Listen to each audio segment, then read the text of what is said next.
Bollywood beauty మాజీ ప్రపంచ సుందరి ఐశ్వర్య రాయ్ గురించి ప్రత్యేకంగా చెప్పాల్సిన పని లేదు. తన ప్రెజెన్స్ ఎక్కడున్నా యావత్ ప్రపంచం అటెన్షన్ ఐష్ చుట్టూనే ఉంటుంది. ఇక ఈ క్రమంలోనే ఇప్పుడు మరోసారి ఐశ్వర్యపై దేశవ్యాప్తంగా ప్రశంసల వర్షం కురుస్తోంది. కాన్స్ ఫిల్మ్ ఫెస్టివల్ ఈవెంట్లో సింధూరంతో కనిపించిన ఐశ్వర్య లుక్కు యావత్ దేశం ఫిదా అయిపోయింది.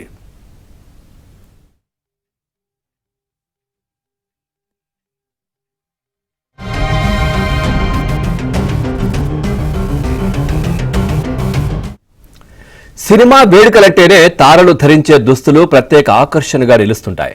అందులోనూ ఐశ్వర్య రాయ్ లాంటి స్టార్ హీరోయిన్స్ ధరించే దుస్తులు అంటే వేరే చెప్పక్కర్లేదు. అందరి దృష్టి అటువైపే ఉంటుంది. ఇక ఏ వేడుకకు హాజరైనా ఏదో ఒక ప్రత్యేకమైన దుస్తులతో ఆకట్టుకోవడం ఐష్ ప్రత్యేకత. 22వసారి కాన్స్ ఫిల్మ్ ఫెస్టివల్ కు హాజరైన ఐశ్వర్య మరోసారి సెంటర్ ఆఫ్ అట్రాక్షన్ గా నిలిచారు. భారతీయత ఉట్టిపడేలా చీరతో వచ్చిన ఆమె నుదుటిన సింధూరంతో అందరి దృష్టిని ఆకర్షించారు.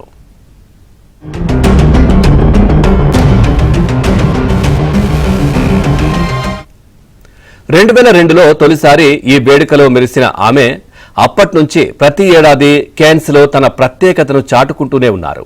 ఈ సంవత్సరం హాఫ్ వైట్ కలర్ జరీ అంచు బెనారస్ చీర, టిష్యూ డ్రెస్, మెడలో హారాలు, ఇలా రాయల్ లుక్ లో ఐష్ కాన్స్ లో రెడ్ కార్పెట్ పై సందడి చేశారు. అయితే ఈ సందర్భంగా ఆమె నుదుటిన పెట్టుకున్న సింధూరం ఇప్పుడు సోషల్ మీడియాలో హాట్ టాపిక్ గా మారింది. దీని వెనుక 2 ప్రత్యేక కారణాలు ఉన్నాయంటూ నెటిజన్లు చర్చించుకుంటున్నారు.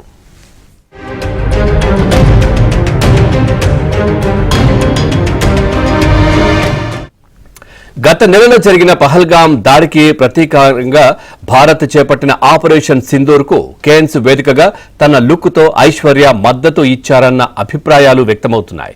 పాకిస్తాన్ ఉగ్రవాదం, ఆపరేషన్ సింధూర్ పై వివిధ దేశాలకు వివరించడానికి పార్లమెంటు సభ్యులతో కూడిన ప్రతినిధి బృందాలు పలు దేశాలకు వెళ్లాయి. ఈ బృందాలు 33 దేశాల్లో పర్యటించనున్నాయి. ఈ సందర్భాన్ని చాటి చెప్పేలా ఐశ్వర్య సింధూరం పెట్టుకుని బలమైన మెసేజ్ ఇచ్చారంటూ పలువురు ప్రశంసిస్తున్నారు.